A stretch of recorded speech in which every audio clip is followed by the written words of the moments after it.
नमस्कार दोस्तों PCS academy में मैं आप सभी लोगों का स्वागत करता हूं। और दोस्तों, आज के डेट में हम लोग एक अगला निबंध देखेंगे। सातवां या छठवां निबंध है और इन चीज़ों को अच्छी तरीके से देखेंगे। सातवां निबंध है, ठीक है। और 700 शब्दों में आपको लोगों को लिखना है। यह निबंध जो है दोस्तों, आप लोगों का बीओ मेंस के लिए बहुत ही ज़्यादा इंपॉर्टेंट है, आरओ के लिए बहुत ही ज़्यादा इंपॉर्टेंट है और यूपी पीसीएस मेंस के लिए 2020 के लिए बहुत ही ज़्यादा इम्पोर्टेंट है। तो आप लोग इस निबंध को अच्छे से करते रहिएगा। कुछ स्वास्थ्य कारणों की वजह से आपको वीडियोस नहीं मिल पा रहे थे, अब चीज़ें आती आई रहेंगी। और जिन लोगों का भी बीओ मेंस का एग्ज़ाम लगा है, देखिए दोस्तों, इसी बीच में आपका एक त्यौहार है दिवाली। तो देखिए 3 दिन क्या एक एक दिन मायने रखता है। 3 दिनों में तो आप बहुत कुछ तैयार कर सकते हैं। देखिए दिवाली जो है, दिवाली प्रत्येक वर्ष आएगी। अगर एक साल दिवाली आप नहीं मनाएंगे या बहुत सीमित रूप में मनाएंगे तब भी चीज़ें हो जाएंगी। और आप सोच कर देखिए, कल की डेट में आप अगर एक खंड शिक्षा अधिकारी बन जाते हैं तो उसके बाद आपकी प्रत्येक साल दिवाली बहुत ही बेहतर रूप में गुजरेगी। तो आपको क्या करना है, ये आपको डिसाइड करना है कि क्या करना है आपको, ठीक है। और किस तरीके से त्यौहार को मनाना है, ठीक है, मनाना है या नहीं मनाना है। तो अच्छे से चीज़ों को करते हुए चलिए। पीसीएस एकेडमी पर देखिए किसी भी प्रकार की कोई छुट्टी नहीं होगी। संभवतः एक दिन थोड़ा सा दिक्कत रहेगी, लेकिन उसको भी मैनेज करने का प्रयास किया जाएगा और आपको वीडियोस देने का प्रयास रहेगा। तो इस निबंध को दोस्तों आप लोग अच्छे से लिखने का प्रयास करिए। इसको लिखकर आप लोग अपने आप से ही चेक करिए या किसी से चेक कराइए। जो लोग पेड ग्रुप से नहीं जुड़े हैं, जो लोग पेड ग्रुप में हैं, तो उन लोगों के लिए तो आप लोग चेक करा सकते हैं लिखकर। अच्छे से चीज़ों को करते रहिए।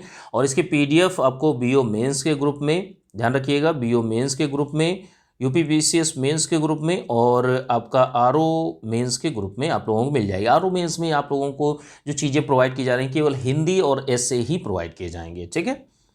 तो ये चीज़ें हैं। जो लोग भी बीओ मेंस या किसी भी पेड ग्रुप को ज्वाइन करना चाहते हैं तो ज्वाइन कर सकते हैं।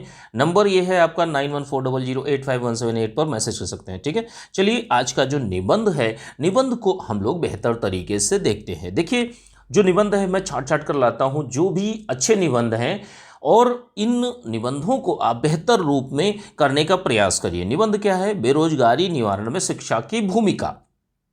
तो यहाँ पर आपको बताना है कि शिक्षा की भूमिका क्या है बेरोजगारी को हटाने में, ठीक है। बेरोजगारी निवारण में, बेरोजगारी रोजगार को उत्पन्न करने में किस प्रकार की भूमिका है। तो देखिए जो निबंध है, निबंध को लिखने से पहले वही सावधानियाँ कि जैसे जो ग्रामर की गलतियाँ हैं वो आपसे नहीं होनी चाहिए। जो इंट्रोडक्शन पार्ट है, बॉडी पार्ट है, कंक्लूजन पार्ट है, तो तीनों में एक एक कोटेशन, कविता, श्लोक, मूवी के गीत, बोल, इन सारी चीज़ों को भी डाल सकते हैं। बॉडी पार्ट में जैसे एक पेजेस में आप 2 कोटेशंस का जरूर प्रयोग करिए। 7 पेज हैं तो लगभग 10 से 12 कोटेशन आप जरूर डालिए। कोटेशंस देखिए बहुत ही ज़्यादा ज़रूरी होती हैं। इसके साथ में कुछ फ्लो चार्ट है, डायग्राम है, डेटा है, इन सारी चीज़ों का भी प्रयोग करिए। जो अच्छी चीज़ें हैं, अच्छी चीज़ों का मतलब ये है कि जो अच्छे शब्द होते हैं, जो अच्छे वाक्यांश हैं, उनको आप अंडरलाइन भी करने का प्रयास करिए और अच्छे से चीज़ों को प्रैक्टिस करिए। जो आपका निबंध है, निबंध क्या है? निबंध है आपका बेरोजगारी निवारण में शिक्षा की भूमिका। तो देखिए शिक्षा जो है, एजुकेशन जो है, मनुष्य मनुष्य का जब से इतिहास चला है तब से आदमी धीरे धीरे धीरे सीखता चला आ रहा है। भाई आप जो स्कूली शिक्षा है उसी को ही शिक्षा थोड़ी मानोगे। आप सीखते हो किसी से भी तो आपको शिक्षा ही मिलती है ना। आप किसी जो अनुभव के आधार पर सीखते हैं, किसी को देख कर सीखते हैं या रैंडमली ऐसे ही सीखते हैं, ठीक है। तो देखिए मानव सभ्यता की शुरुआत से यह शिक्षा विद्यमान है, क्योंकि मानव, ध्यान रखिए, सबसे पहले मनुष्य क्या था? मनुष्य धीरे धीरे खड़ा होना चालू हुआ होमोसेपियंस से, ठीक है। फिर चलना स्टार्ट किया, चलते चलते खड़ा होके थोड़ा सा सीधा चला, फिर उसके बाद सीधा चला। तो कहीं ना कहीं ये सीखने की प्रक्रिया जो है वो चलती चली आ रही है। अब आप देख सकते हैं उसके बाद मनुष्य के विकास में हम लोग देखते हैं कि मनुष्य अग्नि का विकास करता है और जो पहिया है, हल है, इन सारी चीज़ों का भी विकास करता है। तो धीरे धीरे कहीं ना कहीं ये चीज़ें आई, ठीक है। मानव का विकास जो है शिक्षा से ही हुआ। और शिक्षा से ही सारी चीज़ें अच्छी होती हैं। मानव जो अनुभव है प्रकृति है संघर्षों से अ, काल दल काल कालों से ये चीज़ें सीखता चला आ रहा है। शिक्षा का संस्थानीकरण देखिए वर्तमान स्वरूप में, जैसे आप प्राचीन काल, उसके बाद मध्यकाल, उसके बाद आधुनिक काल में आप जब देखेंगे वर्तमान काल में, तो शिक्षा का संस्थानीकरण मतलब संस्थान के रूप में परिवर्तन। पहले क्या है, गुरुकुल होते थे, लेकिन अब क्या है, अब वही स्कूल्स में परिवर्तित हो गए हैं। अब कोई जंगल में जाता है जहाँ गुरुकुल हो और लोगों को भेजा जाता हो कि आप जाइए और वहाँ पर पढ़िए, तो उसी तरीके से अब ये स्कूल्स हो गए हैं। ठीक है, बहुत सारे स्कूल्स हैं जिनमें शिक्षा दी जाती है, तो सभी को ग्रहण करने की क्षमता। भाई जो संस्थान होता है, संस्थान में क्या है, एक टीचर है, ये टीचर तो सबको बराबर पढ़ाता है। मान लीजिए कोई भी एक टीचर है, वो सभी को समान रूप से पढ़ा रहा है, लेकिन सबके ग्रहण करने की और उसको अप्लाई करने की क्षमताएं अलग अलग होती हैं। जो लोग कहते हैं कि उनका सिलेक्शन हुआ है, मेरा नहीं है, जब उनका नहीं हुआ तो मेरा कहाँ से होगा, तो ये ऐसा नहीं होता। सबकी, प्रत्येक जो लोग भी सुन रहे हैं, प्रत्येक इंसान की क्षमताएं अलग होती हैं, सोचने समझने की क्षमता अलग होती है और कार्य करने की क्षमता अलग होती है।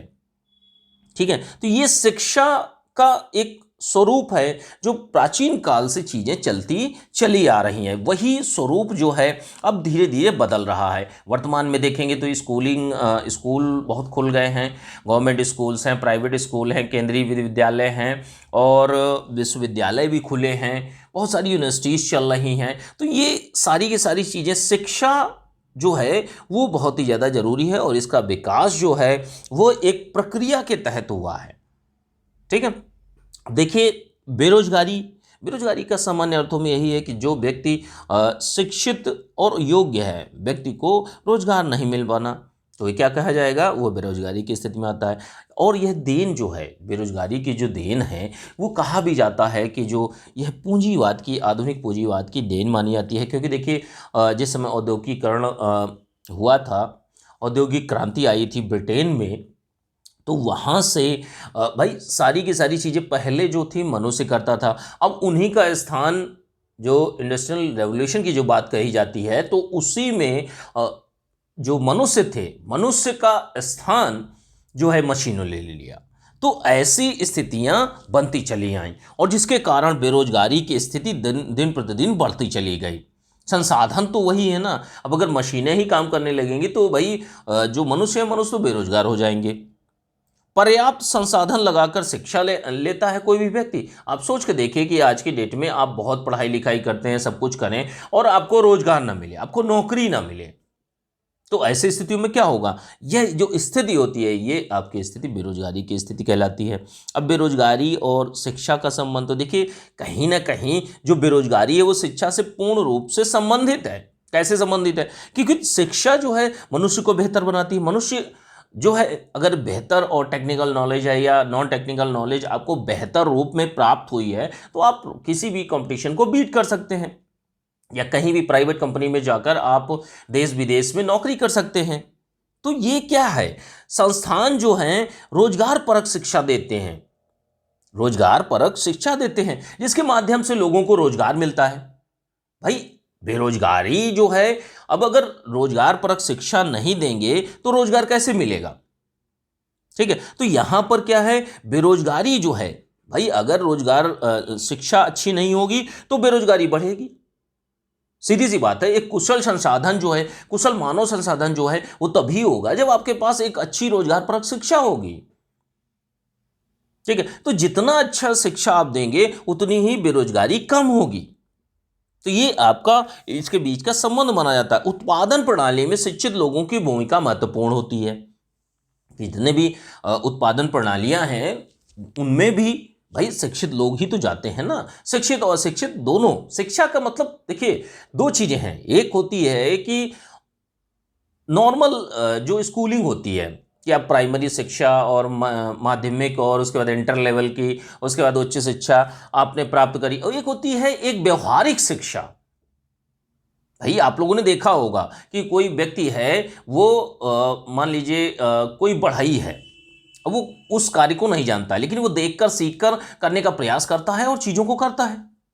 या एक मजदूर है, आज की डेट में मजदूरी कर रहा है तो वो कहीं ना कहीं किसी को देखकर सीखकर उसको लगता है कि हाँ भाई मैं ये कर लूंगा, तो वो चीजें करता है जाकर।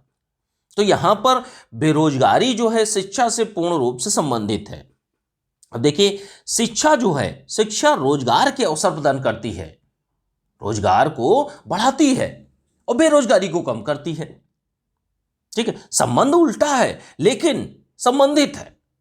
शैक्षणिक संस्थान, देखिए किसी भी देश में शैक्षणिक संस्थान जो हैं वो अगर अच्छी गुणवत्ता के हैं, ठीक है, तो उनमें एक क्वालिटीफुल एजुकेशन दी जाएगी और अच्छी गुणवत्ता की शिक्षा अगर दी जाएगी, शिक्षा की पद्धतियां अच्छी होंगी, उनको अच्छा नॉलेज दिया जाएगा, रोजगार परक शिक्षा दी जाएगी, तो लोगों की कार्यकुशलता बढ़ेगी। कार्यकुशलता बढ़ेगी तो क्या होगा, रोजगार के अवसर बढ़ेंगे। भाई आपके क्या है, आपकी नॉलेज अगर बढ़ जाए तो आपको ऐसा थोड़ी है कि आईएएस नहीं आप क्रैक कर सकते। आपको पॉसिबिलिटीज बढ़ जाती हैं कि आपकी कार्यकुशलता, आपके पढ़ने की सारी चीजें, आपकी नॉलेज बढ़ जाती है, तभी तो आप सिलेक्शन लेते हैं, वो चाहे आईएएस हो चाहे पीसीएस हो, दोनों में। तो यहां पर जो चीजें चलती हैं वो इसी तरीके से कि पूर्ण रूप से शिक्षा जो संबंधित है रोजगार से और बेरोजगारी से उल्टा है। ठीक है, मतलब अगर जो शिक्षा का संबंध है वो सीधे सीधे बेरोजगारी, शिक्षा अच्छी होगी तो बेरोजगारी कम होगी। और भी अन्य कारण हैं, लेकिन आपको बेरोजगारी को शिक्षा से संबंध बताना है कि शिक्षा की क्या भूमिका है। अब शिक्षा की भूमिका की बेहतरी के लिए भी कुछ चीजें बात करेंगे, कुछ अच्छाई के लिए कुछ कौन सी कमियां हैं उन पे भी बात करनी पड़ेगी, क्योंकि इसका सीधा संबंध जो है वो आपका जो बेरोजगारी है उस पर पड़ता है जाकर।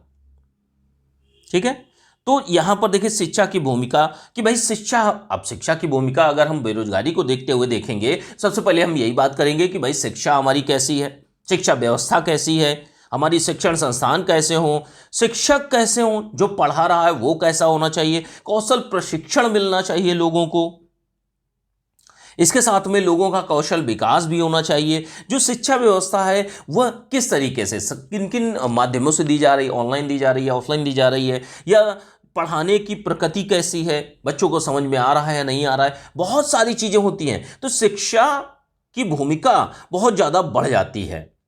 ठीक है, शिक्षा के विकास में, जैसे अगर शिक्षा का विकास देखेंगे, भाई शिक्षा का विकास अगर आप बहुत अच्छे से करेंगे, सभी लोग शिक्षित होंगे तो अच्छी अच्छी जॉब में मिलेंगे, वो चाहे प्राइवेट सेक्टर में हो वो चाहे गवर्नमेंट सेक्टर में हो, दोनों जगह। ठीक है, और ऐसा ही नहीं, आप अगर कौशल प्रशिक्षण दें तो जो भाई नहीं भी शिक्षित हैं तो वो भी सीख कर, जैसे शिक्षा, एजुकेशन का मतलब होता है सीखना। आप क्या है, आप किसी चीज को पढ़ते हैं ना, दो चीजें होती हैं, जो जैसे जो व्यक्ति शिक्षित नहीं है तो कहीं ना कहीं कुछ चीजों को सीख कर एक टैलेंट लाता है अपने अंदर, एक नॉलेज लाता है, नॉलेज लेने के बाद फिर वो काम को प्राप्त करता है। ठीक है, तो यहां पर शिक्षा के विकास में समक्ष बहुत सारी समस्याएं भी हैं कि जैसे हमारे यहाँ जो प्राथमिक से लेकर स्नातक का जो शिक्षा व्यवस्था है वो उतनी गुणवत्तापूर्ण नहीं है। इसीलिए हमारे यहाँ राष्ट्रीय शिक्षा नीति भी लाई गई है, इसीलिए उस पाठ्यक्रम को और जो एक स्ट्रेटजी है और रोजगार परक शिक्षा नहीं दी जाती उसको अप्लाई करवाने के लिए, सारी चीज़ों के लिए राष्ट्रीय शिक्षा नीति लाई गई है। अब इसमें देखिए कुछ चीज़ें और भी होती हैं कि जैसे अंग्रेजी व हिंदी माध्यमों में अंतर, जैसे मीडियम का भी फर्क पड़ जाता है कि भाई ये इंग्लिश मीडियम के हैं, ये हिंदी मीडियम के हैं, तो ये भी एक फर्क डालता है जाकर। अब नॉलेज जो है, शिक्षा जो है वो हर तरीके से इसका विकास जरूरी है, क्योंकि अगर शिक्षा का विकास नहीं होगा तो आपको रोजगार सृजन नहीं होगा, रोजगार सृजन नहीं होगा तो आपकी बेरोजगारी बढ़ेगी, तो ऐसी स्थितियां पड़ेंगी। ऊपर से क्या है, शिक्षा व्यवस्था में अनेक समस्याएं हैं। तो अगली समस्या जो है नकल माफियाओं की, कि भाई आप अगर बच्चे को शिक्षा ही नहीं देंगे, नकल कराकर पास करवा लेंगे तो उसके अंदर नॉलेज क्या रहेगी, नॉलेज नहीं रहेगी तो बेरोजगारी की स्थिति बढ़नी ही बढ़नी है। तो आप किस तरीके से करेंगे, तो यहां पर शिक्षा की भूमिका बतानी है बेरोजगारी की स्थिति में, बेरोजगारी के निवारण में। तो सबसे पहले शिक्षा के ही समक्ष, शिक्षा के विकास में कौन कौन समस्याएं हैं उनको भी आपको बताना पड़ेगा, तभी आप रोजगार की चीजों को बेहतर कर सकते हैं और तभी बेरोजगारी की स्थिति को कम कर सकते हैं, निवारण में योगदान दे सकते हैं। नकल माफियाओं का बोलबाला रहता है, ये भी एक बहुत बड़ी चीज़ है। भ्रष्टाचार तो है ही शिक्षा क्षेत्र में, ठीक है। हर तरीके से लोग गलत तरीके से मार्कशीट बनवाते हैं, अपनी डिग्रियां बनवाते हैं पैसे ले देकर। अब जब आपके अंदर, आपने डिग्री तो प्राप्त कर ली, लेकिन अगर आपके अंदर नॉलेज नहीं है तो सारी की सारी चीज़ें बेकार हैं। भले ही आप कुछ नहीं पढ़े हैं, लेकिन हाँ, आपने पढ़ा है, आपके पास डिग्री कोई नहीं है, आपने नॉलेज ली है, तो आप एक अच्छे टीचर कहे जाएंगे। ठीक है। और आप 10 लोगों को पढ़ा भी सकते हैं। बिल्कुल। तो इसमें क्या है कि समस्याओं में कि जैसे ड्रॉप आउट के शिकार छात्र भी होते हैं। जैसे ड्रॉप आउट का मतलब क्या है कि जैसे मान लीजिए कोई एक व्यक्ति पढ़ रहा था, बहुत अच्छा पढ़ रहा था, लेकिन उसके घर में समस्याएं आ गईं। ए नाम के व्यक्ति के घर में समस्याएं आ गईं। अब वो 10वीं कक्षा के बाद पढ़ ही नहीं पा रहा है। उसको लग रहा है कि यार घर में समस्याएं हैं, आर्थिक दिक्कतें हैं, जिसकी वजह से अब मुझे कुछ ना कुछ कार्य करना पड़ेगा। तो बहुत सारी दिक्कतें हैं। ठीक है। तो ऐसी स्थितियों में वह जॉब करने लगता है, जाके अपनी पढ़ाई छोड़ देता है। तो ये inter level, high school level, 8th level, तो ऐसे कक्षाओं में जो बच्चे मतलब ड्रॉप आउट होते हैं, मतलब चले जाते हैं, छोड़ देते हैं, शिक्षा को छोड़ देते हैं, तो ऐसे छात्रों को ये समस्या बहुत ज़्यादा है। ठीक है। ये समस्या है शिक्षा के विकास में, इसीलिए चीज़ें नहीं ठीक हो पा रही और बेरोजगारी का जो लेवल है वो भी बढ़ रहा है। अगली चीज़ क्या है, हमारे यहाँ एक रोजगार परक शिक्षा नहीं है। शिक्षा में भ्रष्टाचार बहुत ज़्यादा है। जो पाठ्यक्रम बनाया जाता है वो भी एक समय के अनुरूप नहीं, वर्तमान में जिस तरीके से होना चाहिए उस तरीके से नहीं है। शिक्षकों की कार्यकुशलता का स्तर ठीक नहीं है। अब आप लोग देखते भी होंगे, बहुत सारी वीडियोज़ भी वायरल होते हैं कि कोई महिला या पुरुष, बताइए, सिंपली जो शब्द थे बोर्ड पर पढ़ा रही थी, बिहार का ही कहीं का वीडियो था, देखा था मैंने। तो आप सोच के देखिए कि अगर कोई गवर्नमेंट स्कूल में इस तरीके से पढ़ा रहा है तो आप जो बच्चे पढ़ रहे हैं उनके भविष्य का क्या होगा। उनके भविष्य का बस यही होगा कि जो बच्चा पढ़ रहा है उसको जॉब नहीं मिलेगी, वो बेरोजगारी की स्थिति में आएगा। तो यहां पर शिक्षा की भूमिका बहुत ही ज़्यादा हो जाती है। आप कम बताइए लेकिन सही बताइए, गलत मत बताइए किसी को भी। ठीक है। तो यहाँ पर शिक्षकों की कुशलता का स्तर भी बहुत निचले स्तर पर है। तो ये भी समस्याएं हैं हमारे शिक्षा के विकास के लिए। और जब शिक्षा के ही विकास में ये सारी चीज़ें होंगी तो वो बेरोजगारी का निवारण कहाँ से हो पाएगा। अनियमितताएं बहुत ज़्यादा हैं हमारे यहाँ कि सेशन हटा दिया जाता है और भ्रष्टाचार के माध्यम से अनियमितताएं होती हैं। ठीक है। तो ये बहुत सारी चीज़ें हैं जो शिक्षा के विकास के समक्ष समस्याएं हैं। अब उपाय भी देख लीजिए इनके कि जैसे शिक्षा को रोजगार परक बनाना बहुत ज़्यादा जरूरी है।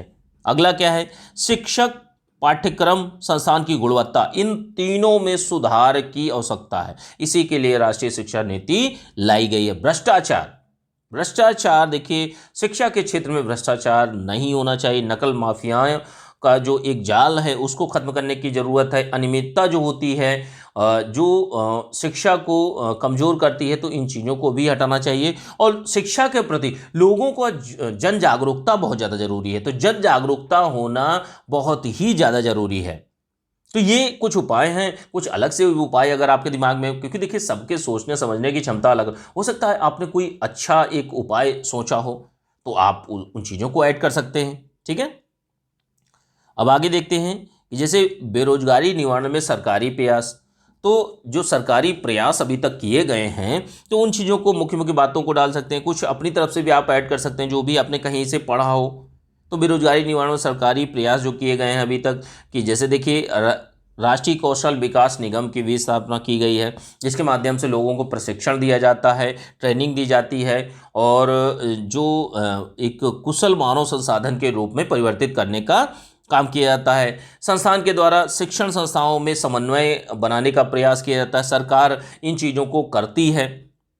और क्या है, अभी जैसे ई चौपाल को लॉन्च किया गया है, तो ई चौपाल के माध्यम से क्या है कि भाई कहीं ना कहीं शिक्षा के विकास को आगे बढ़ाने का बात कही जाती है। ठीक है। बहुत सारी राष्ट्रीय शिक्षा नीतियां आई हैं। राष्ट्रीय शिक्षा नीति 2020 आई है। कौशल प्रशिक्षण कार्यक्रम समय समय पर जो गवर्नमेंट है वो चलाती रहती है। और क्या है, सरकार बेरोजगारी निवारण में कि जैसे विदेशी कंपनियों को बुलाती है। भाई विदेशी कंपनियां आएंगी तभी यहाँ इंडस्ट्री लगेगी, इंडस्ट्री लगेगी तो वहाँ पर टेक्निकल और नॉन टेक्निकल दोनों टाइप के व्यक्तियों को उनमें नियोजित किया जाएगा। जो एक निवेश है उसको भी आकर्षित करने का प्रयास करती है सरकार। उसके बाद में रोजगार से संबंधित अन्य योजनाओं को भी आप ऐड कर सकते हैं इसमें। अब देखिए बेरोजगारी निवारण में शिक्षा की प्रासंगिकता। तो देखिए शिक्षा की प्रासंगिकता जब आप लोग बताइए लास्ट वाले पैराग्राफ में, तो आप उन चीज़ों को बिल्कुल बेहतर रूप में बताइए कि हाँ, सभी डायमेंशन को खोलते हुए कि हर तरीके से कि शिक्षा से व्यक्ति का सर्वांगीण विकास होता है, रोजगार प्राप्त करने में सहायता करते हैं। भाई अगर शिक्षा ही नहीं होगी तो आपको ऐसी छोटी मोटी चीज़ मिलेगी या ऐसे ही काम करेंगे आप।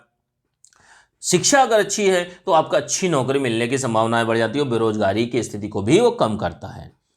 जन जागरूकता, देखिए जागरूक नागरिक समाज की बहुत ज़्यादा आवश्यकता है। अगर जागरूक नागरिक समाज जो होगा, नागरिक समाज हमारा जागरूक होगा, तभी एक अच्छे समाज का निर्माण होगा, बेरोजगारी की स्थिति कम होगी, सारी चीज़ें कम हो जाएंगी। ठीक है, तो ये जागरूक नागरिक समाज बहुत ही ज़्यादा जरूरी है। रोजगार के नए क्षेत्रों को उजागर करती है शिक्षा, कि शिक्षा हर तरीके से भाई नए नए नित्य नए प्रतिदिन जो चीज़ें चलती हैं, प्रतिदिन डे बाय डे जो नई नई खोजें होती हैं शिक्षा के क्षेत्र में कि किस तरीके से शिक्षा का डेवलपमेंट किया जाए, शिक्षा के क्षेत्र को आगे बढ़ाया जाए, किस तरीके से एक रोजगार परक शिक्षा को आगे बढ़ाया जाए। ठीक है, देखिए शिक्षित बेरोजगारी हमारे यहाँ बहुत ज़्यादा है, बहुत ज़्यादा है। तो इनमें शिक्षा की, भाई आपने तो शिक्षा, आपने एजुकेशन ले ली, सारी पढ़ाई पूरी कर ली, अब नौकरी नहीं मिल रही, तो ऐसे में क्या है, ऐसे में अब भूमिका बनती है सरकार की कि वो नौकरी प्रोवाइड करे।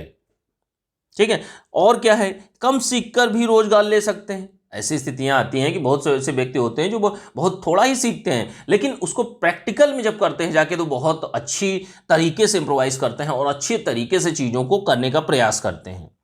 ठीक है, तो यहां बेरोजगारी के निवारण में शिक्षा की प्रासंगिकता को आपको सभी डायमेंशन में खोलते हुए सभी बातों को, आपको अपनी बातों को रखना है। कुछ अन्य बातें आपके माइंड में आए तो उनको भी ऐड करिए अच्छे से और इस निबंध को लिखने का प्रयास करिए। ठीक है, तो ये आपका आज का, और निष्कर्ष देखिए, निष्कर्ष में आपको ओवरऑल में चीज़ों को बताना है कि निवारण में, जो बेरोजगारी निवारण में शिक्षा की क्या भूमिका है। तो सभी डायमेंशन को पूरा करते हुए 3 से 4 लाइनों में कोटेशंस के साथ में आप इस निबंध को लिखिए। ठीक है, इसके PDF जो है दोस्तों आप लोगों को, जो BO मेंस का ग्रुप है, PCS मेंस का है और RO मेंस के ग्रुप में आप लोगों को मिल जाएगी। ठीक है, चलिए ठीक है, थैंक यू देखने के लिए।